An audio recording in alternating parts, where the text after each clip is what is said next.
स्वागत है आप सभी का आपके अपने YouTube चैनल पवन सर की क्लास में। और सभी गुरुजनों को, शिक्षक साथियों को मेरा सादर प्रणाम है। और आज की इस वीडियो में हम बात करेंगे सुरक्षित शनिवार के माह फरवरी के चौथे सप्ताह को विभाग द्वारा निर्धारित विषय जल और भूमि का संरक्षण, वायु प्रदूषण की जानकारी, पेड़ पौधों के संरक्षण के बारे में। चूँकि सब्जेक्ट्स बड़े बड़े हैं तो हो सकता है कि वीडियो थोड़ा सा लंबा हो जाए, तो आप अंत तक बने रहिएगा। और इससे पहले यदि आप पहली बार इस चैनल को विजिट कर रहे हैं या इस चैनल को सब्सक्राइब करके बेल आइकन को दबा के इस चैनल के परिवार के सदस्य बने, तो आइए जानते हैं पहले कि जल संरक्षण होता क्या है। तो पानी के सावधानी पूर्वक इस्तेमाल करने और उसकी बर्बादी को कम करने के लिए की जाने वाली सभी प्रकार की प्रक्रियाओं को हम जल संरक्षण कहते हैं। जल संरक्षण का मकसद पानी की आपूर्ति को बनाए रखना और उसे प्रदूषित होने से बचाना है। हम सभी जानते हैं कि हमारे लिए जल कितना इम्पोर्टेंट है। बिना जल के हम नहीं रह सकते हैं, न जीवित रह सकते हैं, न बहुत सारे कामों को कर सकते हैं। आप सभी ने यह जरूर सुन रखा होगा कि जल है तो ही कल है, और ताज़ा जल को कभी भी अपशिष्ट नहीं करना चाहिए। आइए ये समझने का प्रयास करते हैं हम कि जल संरक्षण आखिर क्यों जरूरी है। तो कुछ आंकड़े आप सभी के सामने मैं प्रस्तुत कर रहा हूं। आप जानते हैं कि पृथ्वी के 3 भाग में जल और 1 भाग में स्थल को माना जाता है। तो पृथ्वी के अगर सभी जल की हम बात करें तो पृथ्वी पर मौजूद कुल जल का अधिकांश भाग खारे पानी के रूप में, समुद्री जल के रूप में है, और इसमें मात्र सिर्फ 3% पानी जो है वो मीठे जल के रूप में है। मीठे जल में भी सिर्फ 0.5%, जी हाँ सर, 0.5% पानी ही पीने के लायक है। और बढ़ती हुई जनसंख्या और बढ़ती हुई आबादी के कारण इस पीने वाले पानी की मांग कितनी तेजी से बढ़ रही है, इस बारे में मुझे बहुत कुछ आपको बताने की जरूरत नहीं है। प्रत्येक वर्ष गर्मी के मौसम में देश के अधिकांश हिस्सों में आपने पानी के लिए हाहाकार को मचते हुए देखा होगा, या न्यूज के माध्यम से, सोशल मीडिया के माध्यम से जरूर सुना होगा। इसमें कहीं से कोई शक नहीं है। तो जल हमारे लिए कितना आवश्यक है, या आपके गांव के भी या आप ही के घर के कल का या हैंडपंप का भूजल स्तर कितना नीचे हो जाता है, इस समस्या से लगभग हम सभी लोग ग्रसित हैं। जल प्रदूषण की वजह से अधिकांश नदियां प्रदूषित हो चुकी हैं और बहुत तेजी से प्रदूषित हो रही हैं। कुछ नदियां तो बिल्कुल ही समाप्त हो चुकी हैं और कुछ खत्म होने के कगार पर आ रही हैं। जल प्रदूषण, वायु प्रदूषण और भूमि प्रदूषण के कारण पृथ्वी का तापमान दिन ब दिन बढ़ रहा है। ग्लोबल वार्मिंग की समस्या, हरितगृह की समस्या, ये उत्पन्न हो रही हैं और इसके लिए पूरा विश्व परेशान है। और आज प्रचंड गर्मी का सामना हम लोग कर रहे हैं, क्योंकि पृथ्वी का तापमान लगातार बढ़ रहा है। अब हम बात करते हैं जल संरक्षण के महत्व के ऊपर। तो जैसा कि हमें यह पता है कि जल हमारे लिए बहुत जरूरी है, जल हमारे लिए बहुत आवश्यक है। तो जल की बढ़ती कमी के कारण जल संकट दिन ब दिन गहरा रहा है। मांग बढ़ी है और उसकी मात्रा में उसका अनुपात बहुत कम है, तो जल संकट की समस्या उत्पन्न हो रही है। कृषि, उद्योग और घरेलू उपयोग के लिए जल बहुत आवश्यक है। जलवायु परिवर्तन के कारण वर्षा के पैटर्न में बदलाव आ रहा है, जिससे जल संरक्षण की जरूरत और अधिक बढ़ गई है। तो जल संरक्षण के महत्वों को देखने के बाद हम देखते हैं कि जल संरक्षण के उपाय क्या हो सकते हैं। तो जल संरक्षण के उपायों की अगर चर्चा हम करें तो सबसे पहले हम बात करेंगे वर्षा जल संचयन के ऊपर। तो वर्षा जल का संचयन हमारे लिए बहुत ही आवश्यक है।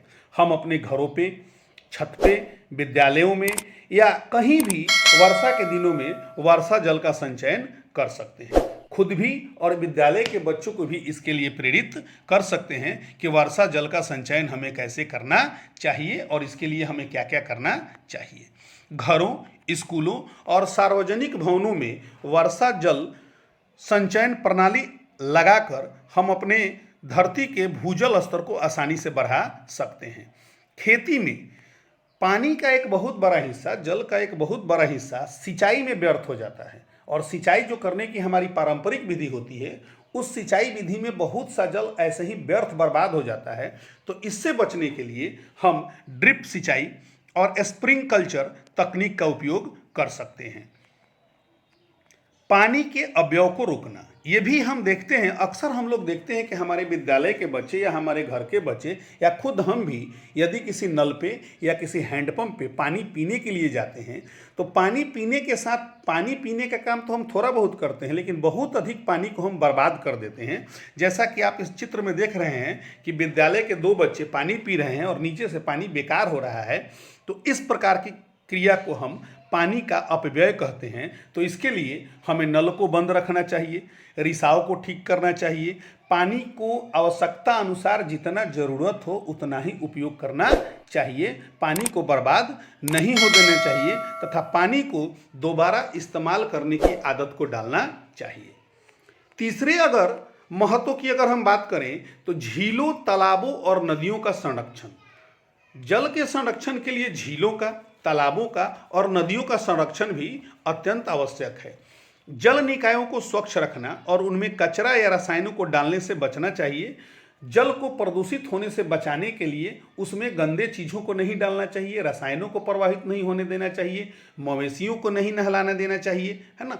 इतने सारी क्रिया को करके हम झीलों और तालाबों और नदियों का संरक्षण कर सकते हैं।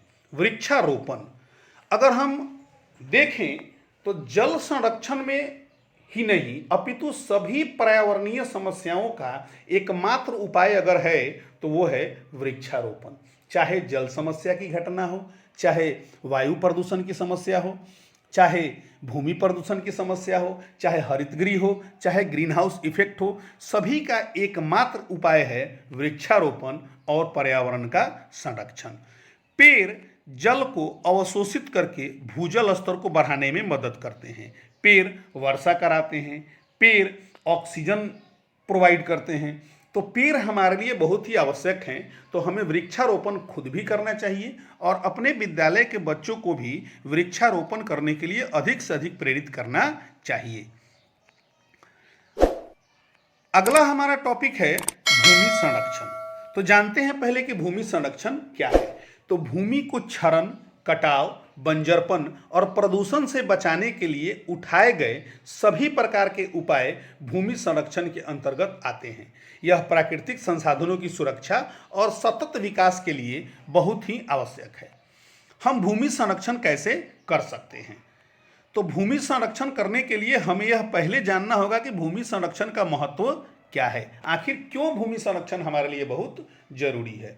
तो भूमि कटाव के कारण उपजाऊ मिट्टी नष्ट हो रही है, कृषि योग्य भूमि घट रही है, जिससे खाद्य उत्पादन पर असर पड़ता है। हम यह जानते हैं कि हमारे देश सहित अपितु पूरे विश्व की जनसंख्या बहुत तेजी से बढ़ रही है और जनसंख्या तेजी से बढ़ने के कारण जनसंख्या के सामने भोजन की समस्या होगी और इस भोजन के लिए हमें पूरी तरह कृषि पर ही डिपेंड रहना पड़ता है और इसके लिए कृषि योग्य भूमि चाहिए। लेकिन वर्तमान समय में भूमि प्रदूषण के कारण, भूमि का संरक्षण नहीं होने के कारण खाद्य उत्पादन काफ़ी प्रभावित हो रहा है। प्रदूषण और अति दोहन के कारण मिट्टी की गुणवत्ता प्रभावित हो रही है। जल प्रदूषण, वायु प्रदूषण और मिट्टी प्रदूषण के कारण मिट्टी की गुणवत्ता प्रभावित हो रही है, मतलब कि मिट्टी की उर्वरा शक्ति दिन पर दिन कम होते जा रही है। तो भूमि संरक्षण के महत्व के बाद हम जानते हैं कि भूमि संरक्षण के उपाय क्या हैं। तो जैसे पहले भी कहा था कि किसी भी पर्यावरणीय समस्या का एकमात्र और कॉमन उपाय कोई है तो वो है वृक्षारोपण और वानिकीकरण। पेड़ लगाने से मिट्टी का कटाव रुकता है और भूमि की उर्वरता बनी रहती है।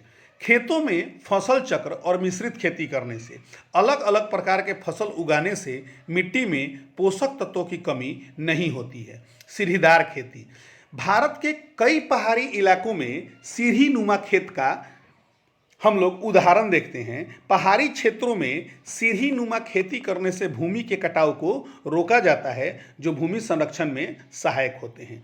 जैविक खाद और हरित खाद का उपयोग, यदि हम अपने खेतों में रासायनिक उर्वरकों की बजाय जैविक खादों का उपयोग करें तो मिट्टी की उर्वरा शक्ति और मिट्टी की गुणवत्ता लंबे समय तक बनी रहती है।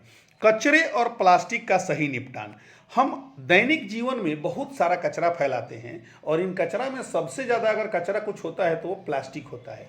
तो और प्लास्टिक भूमि के लिए बहुत खतरनाक होता है, क्योंकि जिस स्थान पर यह दब जाता है तो लंबे समय तक बिना सड़े गले ये आसानी से जमा रहता है और भूमि को पूरी तरह प्रदूषित करके उसे बंजर बना देता है। अतः भूमि प्रदूषण को रोकने के लिए प्लास्टिक और हानिकारक कचरे का सही निपटान आवश्यक है।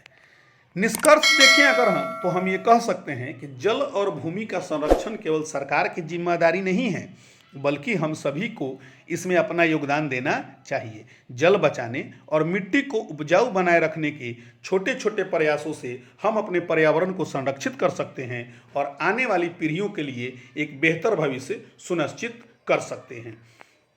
जल और भूमि हमारे पर्यावरण के दो सबसे महत्वपूर्ण प्राकृतिक संसाधन हैं।